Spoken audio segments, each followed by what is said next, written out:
the climate crisis. You have probably seen this article on social media in recent weeks. It dates back to 1912 and is from a New Zealand newspaper. It shows that 110 years ago, we categorically knew that burning fossil fuels would negatively impact our climate.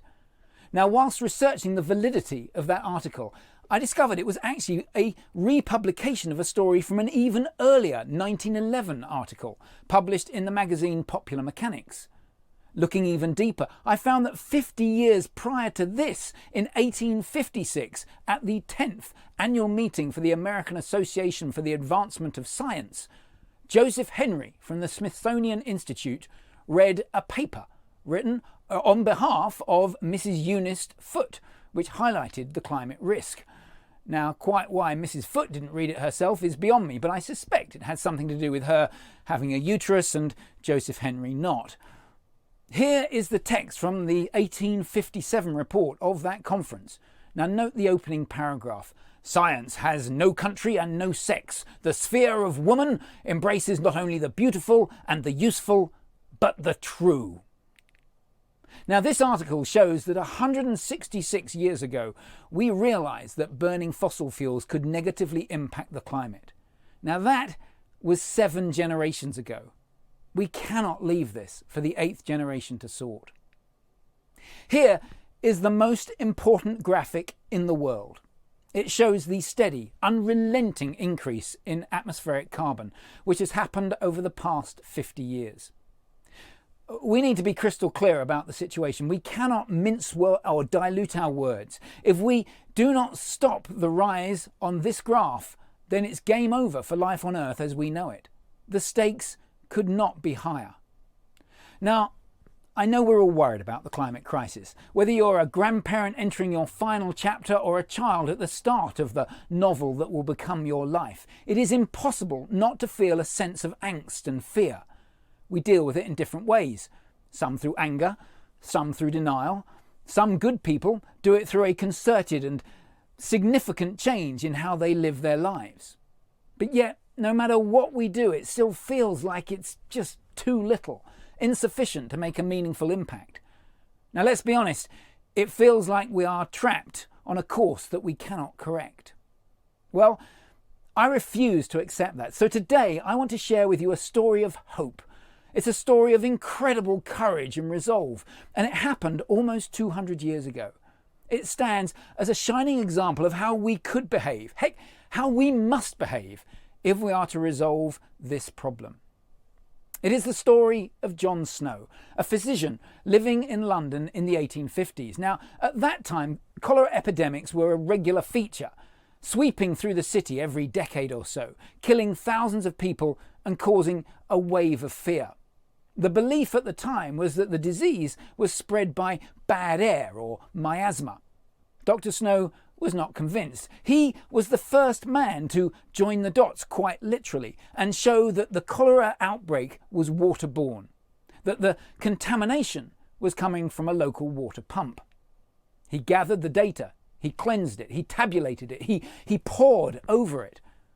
And then he produced this brilliant dot map showing how the cholera cases aggregated around the water pump. This was possibly the first bit of applied GIS, and man, it was brilliant. It was absolutely enlightening. Perhaps, just perhaps, you and I might have done something similar. Perhaps we too would have studied the data intelligently, mapped it out, drawn the same conclusions. But let's be honest, we probably would have written a report or published a paper, sat back and waited for the recognition and the glory. Well, not John Snow. He did so much more.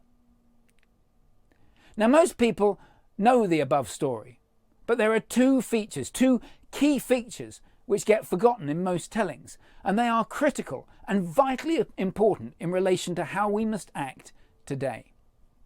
Firstly, in producing his dot map, he spotted two outliers, two cases which did not fit into the water pump contamination theory.